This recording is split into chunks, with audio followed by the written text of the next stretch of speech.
बिस्मिल्लाह बिस्मिल्लाह इन्नल हम्दुलिल्लाह नहमदुहु व नस्तईनुहु व नस्तगफिरुहु व नऊज़ु बिल्लाहि मिन शुरूरि अनफुसिना व मिन सय्यिआति अमालिना मन यहदिहिल्लाहु फला मुदिल्ल लहु व मन युद्लिल फला हादिय लहु व अशहदु अन ला इलाहा इल्लल्लाहु वहदहु ला शरीका लहु व अशहदु अन्ना मुहम्मदन अब्दुहु व रसूलुहु अम्मा बाद फ़इन्न खैरल हदीस किताबुल्लाह व खैरल हदी हदी मुहम्मदिन सल्लल्लाहु अलैहि वसल्लम व शर्रुल उमूरि मुहदसातुहा व कुल्लु मुहदसातिन बिदअह कुल्लु बिदअतिन दलाला व कुल्लु दालालातिन फिन्नार। আসসালামু আলাইকুম ওয়া রাহমাতুল্লাহি ওয়া বারাকাতুহু। আমরা যে বইটা পড়তেছি আপনাদের আগেই বলছি, বইটার নাম হচ্ছে অথরিটি অ্যান্ড ইম্পর্টেন্স অফ সুন্নাহ। বাংলার নাম আমরা চেঞ্জ করে বাংলায় যেটা রাখছি সেটা হচ্ছে সুন্নাহর কর্তৃত্ব ও মর্যাদা, দলিল হিসাবে সুন্নাহর গ্রহণযোগ্যতা। এটা এক্সটেনশন। মেইন নামটা হচ্ছে সুন্নাহর কর্তৃত্ব মর্যাদা, আর দলিল হিসাবে শরিয়ার দলিল হিসাবে, ইসলামের দলিল হিসাবে সুন্নাহর গ্রহণযোগ্যতা। এখানে আমরা গতদিন যে চুক পড়ছিলাম তার পরের অংশে আসতেছে যে সুন্নাহর কর্তৃত্ব ও এই অভিব্যক্তিতে কর্তৃত্বের অর্থ কি, আর সুন্নাহ শব্দগুলির কর্তৃত্ব সুন্নাহ এই দুটো শব্দের অর্থ কি, কর্তৃত্বের অর্থ কি আর সুন্নাহর অর্থ কি, এটা হবে আমাদের এই অংশের আলোচনা। ইসলামী আইনতত্ত্ব অনুযায়ী আল্লাহ হচ্ছেন একমাত্র আইনদাতা। আল্লাহ হচ্ছেন একমাত্র সকল আইনের উৎস বা একমাত্র আইনদাতা আল্লাহ। সুন্নাহকে আমরা আইনের শরিয়ার সেকেন্ড উৎস বা শরিয়ার আরেকটা উৎস বা ডুয়েল সোর্সের একটা মনে করি। তার কারণ আল্লাহ বলছেন বলে মনে করি, আল্লাহ যদি না বলতেন আমরা মনে করতাম না। সুতরাং সবকিছু আবার ফিরে যায় আল্লাহর কাছে, বা আল্লাহ একমাত্র আইনদাতা, সেই ব্যাপারে ফিরে যায়। এবং আল্লাহ আইন দিতে গিয়ে বলছেন যে রসুলকে মানলো সে আল্লাহকে মানলো।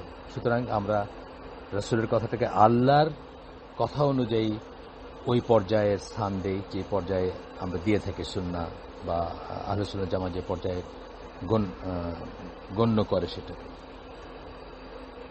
আচ্ছা, আসেন, ইসলামী আইনতত্ত্ব অনুযায়ী আল্লাহ হচ্ছেন একমাত্র আইনদাতা বা আইন রচনাকারী। এই অধিকারটা কেবলই তার, শুধুমাত্র আল্লাহর। সৃষ্টির আর কারোরই অন্য মানুষের উপর কোনো আইন কানুন চাপিয়ে দেওয়ার কোনো অধিকার নেই, যতক্ষণ না সেটা এমন কিছু হয় যা আল্লাহর প্রেরিত ওয়াহির আওতাধীন ও অনুমোদিত। আল্লাহর প্রেরিত ওয়াহির আওতাধীন এবং অনুমোদিত। যেটা বললাম আমি, যে আল্লাহ যখন বললেন যে রসুলকে মানল সে তো আল্লাহকেই মানল, অথবা রসুলের আনুগত্য করো এবং আল্লাহর আনুগত্য করো, বা আল্লাহর আনুগত্য করো এবং রসুলের আনুগত্য করো, এই ধরনের যে কথাগুলো আসছে বারবার, সেই অধিকার বলেই কিন্তু রসুল হচ্ছেন ডুয়েল সোর্স অফ শরিয়ার দুইটা উৎসের একটা। যেহেতু আল্লাহ দিচ্ছেন সেই অধিকারটা রসুলকে, যেহেতু আল্লাহ বলছেন যে রসুলের সেই রাইট আছে, বা রসুল নিজের মন গড়া কিছু বলেন না, বা রসুল ওয়াহী ভিত্তিক কথা বলেন, রসুলের কাছে হাদিসের যে পাই আমরা, হাদিসও কিন্তু এক ধরনের ওয়াহী, এটা আমরা আগেই বলছি। আচ্ছা, এখানে সূরা ইউসুফের 40 নম্বর এবং 67 নম্বর আয়াত, এবং এই আয়াতটা এই একই কথা সূরা আল আনামে একবার আছে, ওইটাও এরকম 60 সামথিং আয়াত সূরা আল আনাম, আমার ঠিক মনে নাই, বাট আপনারা খোঁজ করলে পাবেন ইনশাআল্লাহ। ইনিল হুকমু ইল্লা লিল্লাহ, এই আয়াতটা অত্যন্ত ইম্পর্টেন্ট একটা আয়াত। অথচ এই আয়াতের নিজস্ব মন গড়া ব্যাখ্যার ভিত্তিতে মুসলিম উম্মাহ কিন্তু আবার নানা ভাগে বিভক্ত হয়েছে। আজও হয়েছে, এখনও আছে, আগেও আছে। খারেজিরা আপনারা জানেন যে আলী রাদিয়াল্লাহু আনহুর সাথে এই আয়াত নিয়ে কথা বলতো এবং এই আয়াত নিয়ে তর্ক করত, এবং তাকে আলী রাদিয়াল্লাহু আনহু বলছেন যে আয়াত তো ঠিক আছে, কিন্তু আয়াতের ব্যাখ্যাটা ভুল বা টুইস্টেড। তারা নিজেদের স্বার্থ বা নিজেদের অনুকূলে বা নিজেদের মতো মন গড়া একটা ব্যাখ্যাই করতেছে। যাই হোক, সেটা ডিফারেন্ট জিনিস, কিন্তু এই আয়াতটা খুব ইম্পর্টেন্ট আয়াত, আপনারা মনে রাখবেন। ইনিল হুকমু ইল্লা লিল্লাহ, মানে আদেশ এবং শাসন কেবলই আল্লাহর। কথা ঠিক আছে, আদেশ এবং শাসন কেবলই আল্লাহর, এবং সেই কেবলই আল্লাহর আলোকেই সুন্নাহ একটা বা আল্লাহ যেখানে যেখানে অথরিটি দিয়েছেন কাউকে, সেগুলো অথরিটি। যেমন ধরেন, হাজব্যান্ড ওয়াইফের ভিতর যদি সমস্যা হয়, তাহলে বলছেন যে দুই পক্ষ থেকে, কোরআনের আয়াত, দুই পক্ষ থেকে একজন করে একজন করে মুরব্বী বা রিপ্রেজেন্টেটিভ নিয়ে তাদের ভিতর রিকনসিলিয়েশন করা যায় কিনা সেটার চেষ্টা করতে বলছেন বা সেটা করতে বলছেন। তো এই যে ব্যাপারটা, যখন তারা আরবিট্রেশনটা করতেছে, সেটা কিন্তু আল্লাহর ইচ্ছা অনুযায়ী, আল্লাহর নির্দেশ অনুযায়ী, আল্লাহর অনুমোদন অনুযায়ী করতেছে। এখানে আরবিট্রেশনকে আল্লাহর আইনের বিরুদ্ধ বলে মনে করার কিছু নাই, আনটিল আনলেস তারা এমন কিছু বলে যেটা শরিয়ার বিরুদ্ধে যায়, সেটা আলাদা কথা। কিন্তু তাদেরকে সেই রাইট, এই যে দুজন রিপ্রেজেন্টেটিভ যে একটা সালিশ করবে, এই রাইটটা কে দিলেন? আল্লাহই দিচ্ছেন এই রাইটটা তাদের, তাই না? এইরকম আর কি, এইভাবে বুঝতে হবে। এরপর বলতেছেন, কিন্তু আল্লাহর আইন ও শাসন বিভিন্ন মাধ্যম বা সূচক দ্বারা জানা যায়। কোরআন ও আল্লাহর বাণী যেমন তাদের একটি, রাসূল সাল্লাল্লাহু আলাইহি সাল্লামের সুন্নাহও সেরকম আরেকটি মাধ্যম। আরবি ভাষায় হুজ্জা শব্দটির অর্থ হচ্ছে একটা নির্দেশনা, সুনির্দিষ্ট প্রমাণ। সুন্নাহর কর্তৃত্ব এই অভিব্যক্তিতে একটি বিশেষ অর্থে যখন ব্যবহৃত হয়, তখন এর অর্থ দাঁড়ায় সুন্নাহ হচ্ছে ইসলামী আইনের একটা বৈধ প্রমাণ, যা থেকে কেউ আল্লাহর অনুশাসন সম্বন্ধে নিশ্চিত হবে।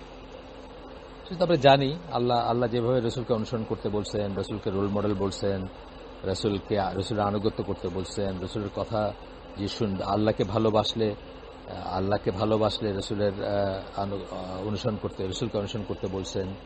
ঠিক আছে, মানে অনেকভাবে বলছেন আল্লাহ। সেখান থেকে এটাই দাঁড়ায় যে আপনার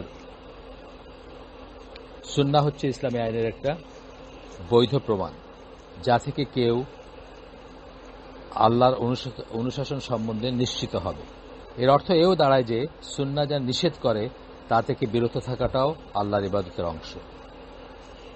উপরন্তু এর অর্থ দাঁড়ায় যে যা দিয়ে সুন্নাহ গঠিত, যে কাউকে অবশ্যই তাতে বিশ্বাস স্থাপন করতে হবে, এবং যে কারো জীবনের সব ক্ষেত্রে সুন্নাহ যে দাবি রাখে সেই অনুযায়ী কাজ করতে হবে। অনেক কটা কথা পড়লাম আমরা। যা হোক, আমরা আগে ইসলামিক জ্ঞানের বিভিন্ন শাখার বা ইসলামের দ্বীনি জ্ঞানের বিভিন্ন শাখার বিশেষজ্ঞদের মতে সুন্নাহর অর্থ কি, সুন্নাহর ডেফিনেশন কি, সেটা আমরা মোটামুটিভাবে পড়ছি। এখানে একটা ছক আছে আমাদের সামনে, এই ছকটার সামারিটা আমি আপনাদের বলবো এবং চেষ্টা করব এই ছকটাকে আপনাদের জন্য ছবি তুলে এই রেকর্ডিংটা যখন আমি পোস্ট করব তখন তার নিচে দিয়ে দেওয়ার চেষ্টা করব ছবিটা তুলে। কিন্তু একটু আলোচনা করা দরকার। আমাদের কাছে তো মেটেরিয়াল অনেকের কাছেই আছে, অনেক বই আছে। মেটেরিয়াল থাকলেই যে আমরা সবসময় সবকিছু বুঝি, পড়ি, মানে অথবা বিশ্লেষণ করতে পারি বা অনুধাবন করতে পারি তা না। সেই জন্য আমরা একটু চট করে একটু ছকটার কম্প্যারিজন দেখব যে চারটা ইসলামিক জ্ঞানের চারটা শাখার যে মূলত চারটা শাখা নিয়ে এখানে আলোচনা করা হয়েছে, সেই চারটা শাখা যারা স্কলার তাদের মতে সুন্নাহর, তাদের কাজের ফিল্ডটা কি, তাদের মতে সুন্নাহটা কি বা সুন্নাহর ব্যাপারগুলা আরেকবার একটু কম্পারেটিভ দেখবো, আমরা কম্পারেটিভ অ্যানালাইসিসটা দেখব। তো ছকটা যেভাবে সাজিয়েছেন, প্রথমে কোন শাখার আলেম এটা বলছেন। কোন শাখা বলতে ইসলামী জ্ঞানের কোন শাখার আলেম। এই আলেমদেরকে নাম 4 রকমের নাম দিয়েছেন। ফকি, আমরা জানি ফিক শাস্ত্রবিদ যারা, মুহাদ্দিস যারা হাদিস নিয়ে কাজ করেন, উসুলি যারা উসুল ফিক নিয়ে কাজ করেন, বা প্রিন্সিপাল আইন তত্ত্ব নিয়ে যারা কাজ করেন, প্রিন্সিপাল অফ জুরিসপ্রুডেন্স যদি আমরা বলি, বা উসুল ফিক যদি বলি, বা ইসলামী আইন প্রণয়নের মূলনীতি নিয়ে যারা কাজ করে, আর হচ্ছে আকিদা বিশেষজ্ঞ। এই চারটা আমরা বলছিলাম। এদের নিয়ে আমরা জাস্ট চট করে একটা ছকের মতো আছে, সেই ছকটা আপনাদের জন্য আমি বলছি যে ছবি তুলে পাঠাবো ইনশাল্লাহ। কিন্তু এই ছকটাতে কি বলতেছেন সেটা আমরা চট করে একটু বলি। শাখার মূল বিবেচ্য বিষয়, মানে এই যে শাখাগুলো বললাম, ফিক, হাদিস, উসুল ফিক এবং আকিদা, এই চারটার তাদের মূল বিবেচ্য বিষয়গুলো কি? ফিক যারা করেন বা ফকি যারা, তাদের মূল বিবেচ্য বিষয় হচ্ছে কর্ম বা আমলের শ্রেণী বিভাগ অথবা মর্যাদা, তা ফরজ, ওয়াজিব, মুস্তাহাব অথবা মুবাহ যাই হোক না কেন, কোনটা করতে পারবেন, কোনটা করতে পারবেন না, কোনটা অবশ্য করণীয়, কোনটা হারাম, কোনটা হালাল, এই ধরনের জিনিসগুলোকে করা, এইটাই তাদের ফিল্ড। আমরা যাদের কাছে ফতোয়ার জন্য যাই, গিয়ে বলি যে এখন আমি কি করব, তখন উনি বলে দিন যে এটা করা জায়েজ, এটা করা জায়েজ না, বা এটা করণীয়, এটা অবশ্য করণীয়, বা এটা করা হারাম, বা এটা করা মাকরু, বা এই ধরনের ব্যাপারগুলো যারা বলেন। এরপরে হচ্ছে মুহাদ্দিস, তাদের ফিল্ডটা কি, তাদের তাদের বিবেচ্য বিষয় কি, বা তাদের ফিল্ড কাজের ক্ষেত্রটা কি। রাসূল সাল্লাল্লাহু আলাইহি ওয়াসাল্লামের কাছ থেকে জীবন সম্বন্ধে রাসূল সাল্লাল্লাহু আলাইহি ওয়াসাল্লামের জীবন সম্বন্ধে যে কোনো বর্ণনা, সেটাই হচ্ছে তাদের ফিল্ড। উদ্দেশ্য হচ্ছে কোন বর্ণনা সহি আর কোন বর্ণনা সহি না তা নির্ধারণ করা। তাহলে ফিল্ডটা কি, রাসূল সম্বন্ধে যে কোনো কথা যেটা আসছে, রাসূল সাল্লাল্লাহু আলাইহি ওয়াসাল্লাম সম্বন্ধে যে কোনো কথা যা আসছে সেটাকে পরীক্ষা নিরীক্ষা করা। সেটা হইতে পারে তার কথা, সেটা হতে পারে তার কাজ, সেটা হইতে পারে তার চুপ থাকা, সেটা হইতে পারে তার আপনার কোনো একটা জিনিসের সম্বন্ধে কোন একটা জিনিস সম্বন্ধে আদেশ, কোন একটা জিনিস সম্বন্ধে নিষেধ, যা কিছু হোক, বা তার বৈশিষ্ট্যগুলো হইতে পারে, তার বৈশিষ্ট্যগুলো হইতে পারে, সেগুলোও আসবে। কিন্তু তাদের হচ্ছে যে কোনটা সহি কোনটা সহি না এটা নির্ধারণ করা মুহাদ্দিসদের কাজ হচ্ছে, এবং ক্যাটাগরাইজ করা যে কতটুকু সহি। আমরা পড়ছি আগে সহি, হাসান, তারপরে জয়ীফ জিদ্দান, বা বেশি জয়ীফ মানে দুর্বল, অত্যন্ত দুর্বল, এবং আর জাল হাদিস বা মওদু, এইভাবে ক্লাসিফাই করা। 70 থেকে মানে কোন হাদিসগুলো গ্রহণযোগ্য, কোন হাদিসগুলো গ্রহণযোগ্য না, সেটাকে আলাদা করা।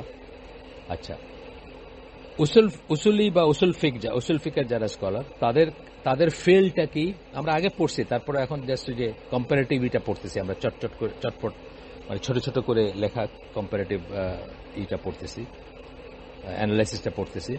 উসুল ফিকের যারা, তারা কি ইসলামী আইনের ব্যাপারে কোন বিষয়টা দলিল আর এবং কিভাবে সেই দলিল ব্যবহার করে আইন প্রণয়ন করতে হবে এটা বলা। তারা অ্যাকচুয়ালি আইনটা প্রণয়ন করেন না, বা অ্যাকচুয়ালি ফতোয়াটা দেন না, কিন্তু কোনটা দলিল হিসেবে গ্রহণ করা যেতে পারবে, কোনটা দলিল হিসেবে গ্রহণ করা যায়, কোন বিষয়টা দলিল, এবং কিভাবে সেই দলিল ব্যবহার করে আইন প্রণয়ন করতে হবে, সেই দলিলটা কিভাবে অ্যাপ্লিকেবল হবে, সেটা তারা নির্ধারণ করে। যে জন্য আমরা বলছি যে তারা নবুয়তের আগের রাসূলের লাইফ নিয়ে তারা ইন্টারেস্টেড না, কারণ ওইটা আইন প্রণয়নের জন্য দলিল না। শুধুমাত্র নবুয়তের পর থেকে নিয়ে মৃত্যু পর্যন্ত রাসূল সাল্লাল্লাহু আলাইহি ওয়াসাল্লামের লাইফটার বিভিন্ন ঘটনা, কথা, কাজ ইত্যাদি তাদের জন্য তারা দলিল হিসেবে গ্রহণ করবে। আর 4 নম্বর ক্যাটাগরির স্কলার হচ্ছেন, বা 4 নম্বর শাখার স্কলার হচ্ছেন আকীদা বিশেষজ্ঞরা, যাদের ফিল্ড বা কর্মক্ষেত্রটা হচ্ছে একজন মুসলিম কি কি বিষয়ে বিশ্বাস করবে এবং তার সাথে সম্পৃক্ত বিষয়সমূহ। কি কি বিশ্বাস করবে। আকীদা বলতে আমরা অনেক আগে পড়ছি যে আকীদা মানে কি, বদ্ধমূল ধারণা। আর ইসলামী আকীদা যখন বলি তখন আমরা কি বলি, সেট অফ বিলিফস। কোন কোন জিনিসের উপর বিশ্বাস করবে, আল্লাহ, তার ফেরেশতাগণ, কিতাবসমূহ, রাসূলগণ, আখেরাত বা ইয়াউমুল কিয়ামা বা ইয়াউমুল আখিরি এখানে বলছেন, এবং আখেরাত যখন বলতেছেন আখেরাতের দিন। তারপরে কি, কদর, খায়রি ওয়া শাররি। এই 6টা ইমানের আর্টিকেলের উপর যা যা বিশ্বাস করতে হবে, বা যা যা জানতে হবে, বা যা যা সঠিক বিশ্বাস হবে, সেটা নিয়ে যাদের কাজ, তারা হচ্ছে আকীদা বিশেষজ্ঞ। তো এখানে বলতেছেন যে একজন মুসলিমের কি কি বিষয়ে বিশ্বাস করার কথা এবং তার সাথে সম্পৃক্ত বিষয়সমূহ, কি কি বিষয়ে বিশ্বাস করার কথা এবং তার সাথে সম্পৃক্ত আরেকটু ফাইনাল ডিটেলসে আসতে পারে, যে এটা বলতে এটা বোঝানো হয়েছে, এটা বলতে এটা বোঝানো হয়েছে। যেমন কয়েকদিন আগে দেখলাম যে বিশাল একটা বই শুধুমাত্র একটা কনসেপ্ট নিয়ে আবু বকর জাকারিয়া ভাই প্রণয়ন করছেন বা লিখছেন বা সংকলন করছেন। যাই হোক, আমরা লেখাই বলবো, কারণ সংকলন মানে উনি তো দলিল নিয়েছেন অনেক জায়গা থেকে, যে সে আল্লাহ বা আর রহমান তিনি আরশের উপরে উঠেন, এই ব্যাপারটা নিয়ে, এটা নিয়ে অনেক বিভ্রান্তি আছে মুসলিম উম্মায়, বা এটা পুরো একটা বই এই বিষয়টার উপর একটা বই। আমি এখনো পড়ি নাই, বাসায় আসছে, বাট ইনশাল্লাহ পড়বো, এবং যদি উপযুক্ত মনে করি তাহলে আপনাদের সাথে শেয়ার করব কখন। আচ্ছা, এরপরে এই ফিল্ডটা পড়ার পরে আমরা তারা সুন্নাহর সংজ্ঞা বলতে, তারা সুন্নাহ বলতে কি বলেন, কি বোঝান বা কি বোঝেন, সেটা কিন্তু আমরা আগে পড়ছি, বিস্তারিত পড়ছি, বা এক্সপ্লেন করে পড়ছি। এখন শুধু পয়েন্ট ওয়াইজ আমরা দেখব যে সুন্নাহ সংজ্ঞাটা কি তাদের। ফকি যে তার কাছে সুন্নাহ সংজ্ঞা হচ্ছে এমন একটা কাজ যা কিনা ওয়াজিব বা মুবাহের মাঝখানে অবস্থিত। উনি যখন সুন্নাহ বলবেন তখন একদিকে ওয়াজিব অবশ্য করণীয়, আর একদিকে মুবাহ মানে করা না করাতে কিছু আসে যায় না, এর মাঝখানে অবস্থিত। অর্থাৎ তার মানে কি, একটা পছন্দনীয় কাজ, একটা কাজ যা করলে কেউ পুরস্কৃত হবে কিন্তু না করলে সে শাস্তি পাবে না, এই কথাটা মিন করেন একজন ফকি যখন বলেন যে সুন্নাহ। একজন মুহাদ্দিস যখন সুন্নাহ বলেন তখন কি মিন করেন, রাসূল সাল্লাল্লাহু আলাইহি ওয়াসাল্লাম থেকে যা কিছু আমাদের কাছে এসেছে তার কথা, কাজ, নীরব সম্মতি, আচরণ, শারীরিক বৈশিষ্ট্য অথবা জীবনী নবুয়তের আগের না পরের সেই বিবেচনা ছাড়াই। আগের কথাও আসবে, পরের কথাও আসবে মুহাদ্দিস যখন হাদিস নিয়ে কাজ করবেন তখন। এবং তিনি সুন্নাহ বলতে তার সম্বন্ধে যা কিছু বলবে, মানে তার কথা, কাজ, নীরব অনুমোদন, আদেশ, নিষেধ, তারপরে আপনার শারীরিক বৈশিষ্ট্য, স্বভাব, অভ্যাস, পছন্দনীয় কি পছন্দ করতেন, এইসব সবকিছু আসবে তার। আচ্ছা, উসুল ফিকের স্কলার যখন সুন্নাহ বলবেন তখন কি বলবেন, নবীর কাছ থেকে কথা, কাজ অথবা নীরব অনুমোদনের হিসাবে কোরআন ছাড়া আর যা কিছু আমাদের কাছে এসেছে।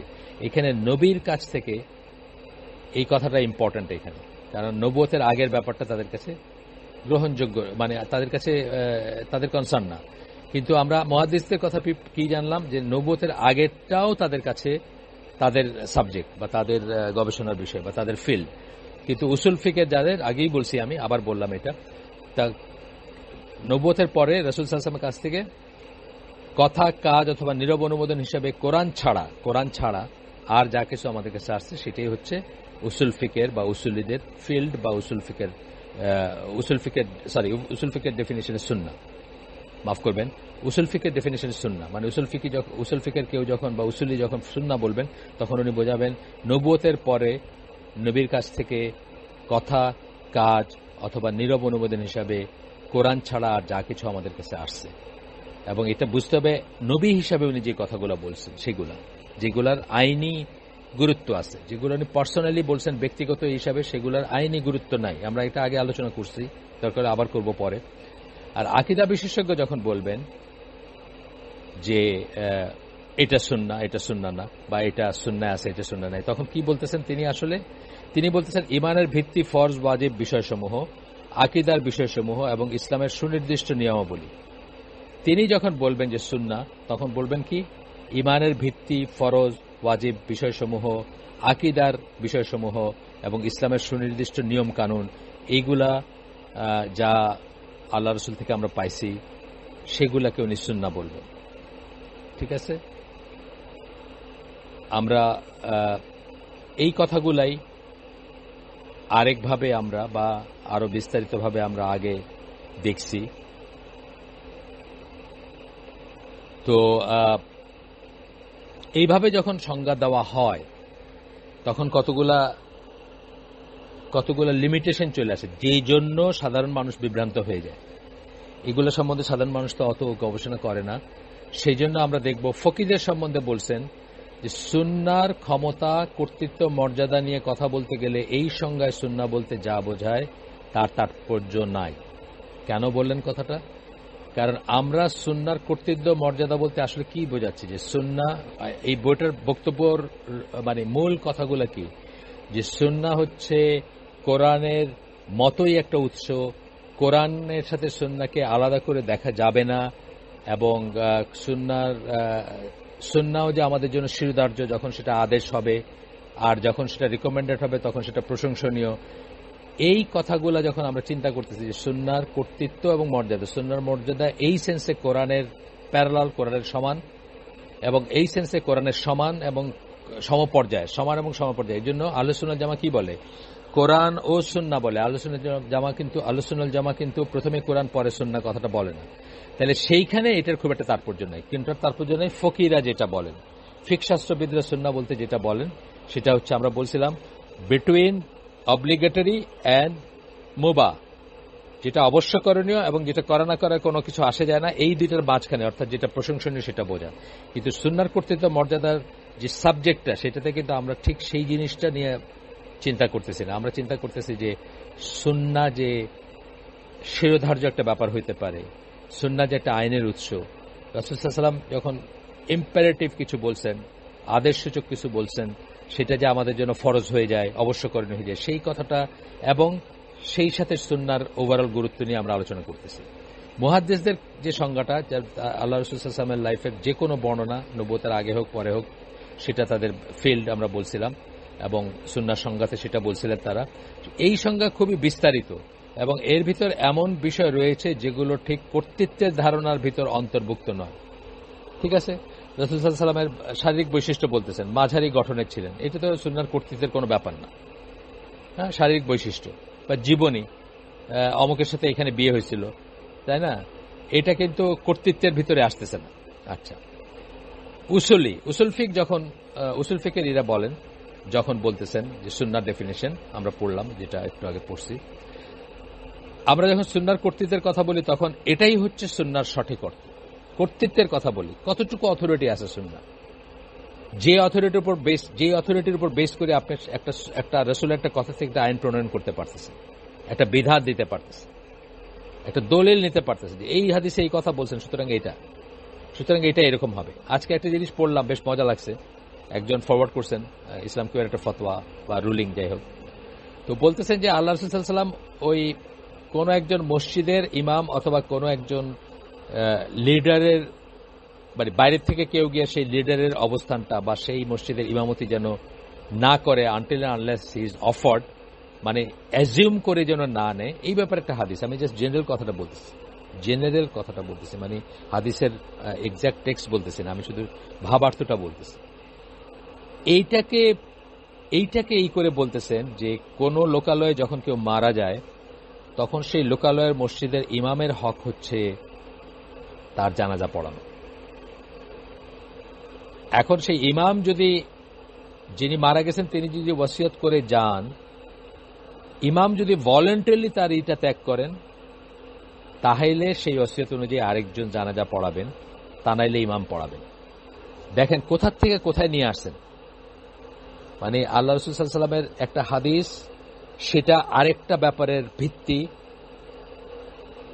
এই যে কর্তৃত্ব, এই যে সুন্নাহর কর্তৃত্ব মর্যাদা, আমাদের সাবজেক্টটা, যে ওই হাদিসটাই এমন একটা মানে কমান্ড করে, এমন একটা অবস্থান সে হাদিসের, যে জন্য এখান থেকে আসতেছে যে জানাজার নামাজটা আল্লাহ রাসূল যেহেতু বলছেন যে বাইরের কেউ ইমামতি করবে না, মানে করবে না বলতে এখানে বোঝাইছেন যে বাইপাস করে তাকে, বা তাকে হয়তো অনেক বড় আলেমও হইতে পারেন যিনি গেছেন ওই মসজিদে, বাট সেই মসজিদের ইমাম যদি নিজের থেকে তাকে অফার না করে যে আপনি নামাজটা পড়ান, আজকে আপনি ইমামতি করেন, তাইলে সেটা অ্যাজিউম করবেন না, যেটা আমাদের দেশে কিন্তু আমি দেখি অনেক সময় লঙ্ঘিত হয়, বুঝছেন না, সেটা খেয়াল করার ব্যাপার আছে। এবং সেটার উপর ভিত্তি করে বলতেছেন যে জানাজার নামাজ পড়ানো হকদার হচ্ছেন ওই ইমাম সবচেয়ে বেশি, যদিও বা এই ওয়াসিয়ত করে যান, অনেক সময় অনেকে ওয়াসিয়ত করেন তার ছেলে পড়াবে, তার অমুক পড়াবে, তার ভাই পড়াবে, বা এটা সেটা, যদি সেই ইমাম ভলেন্টারিলি সেটা পরিত্যাগ করেন তাহলে ঠিক আছে, তা নাইলে তাকে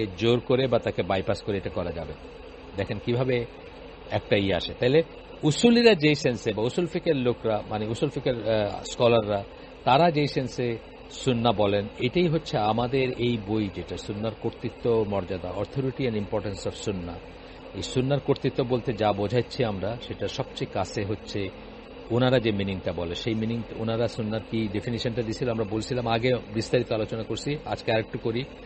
একটু আগে বলছি নবী সাল্লাল্লাহু আলাইহি সাল্লামের কাছ থেকে, নবী কথাটা এখানে খুব ইম্পর্টেন্ট, মানে এটা বোল্ড ফেস হওয়া উচিত, যে নবুয়তের পরে কাছ থেকে কথা, কাজ অথবা নীরব অনুমোদন হিসাবে কোরআন ছাড়া আর যা কিছু আমাদের কাছে এসেছে, কোরআন বাদ দিলে আর যা কিছু আসছে, কথা, কাজ এবং নীরব অনুমোদন হিসাবে আসছে, এইটা হচ্ছে সুন্নাহর ডেফিনেশন। এইখান থেকে তারা এই সুন্নাহর যে কর্তৃত্ব, যে পজিশন ইসলামে, সেটার কারণে বা সেটার উপর বেস করে বা সেটা থেকে বা সেটাকে বুঝে আইন প্রণয়ন করবেন, যেখানে আল্লাহ রসুলের মুখ দিয়ে একটা কথা বাইরেছে বা আল্লাহ রসুল একটা জিনিস করতে বলছেন, সেটা আমাদের জন্য অবশ্যকরণীয় হয়ে যাবে, কখনো কখনো রিকমেন্ডেড হবে, বা কখনো দলিল হিসাবে, যেহেতু উনি এটা বলছেন তাইলে এটা এরকম হবে, যেহেতু এটা বলছেন তাই এটা এরকম হবে।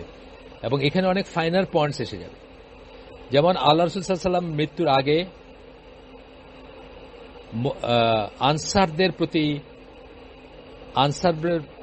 প্রতি ভালো আচরণ করার নির্দেশ দিয়ে গেছেন কাদেরকে? মুহাজিরদেরকে, বা তার ক্লোজার সাহাবী যারা ছিলেন, ক্লোজ সাহাবী যারা ছিলেন তাদেরকে।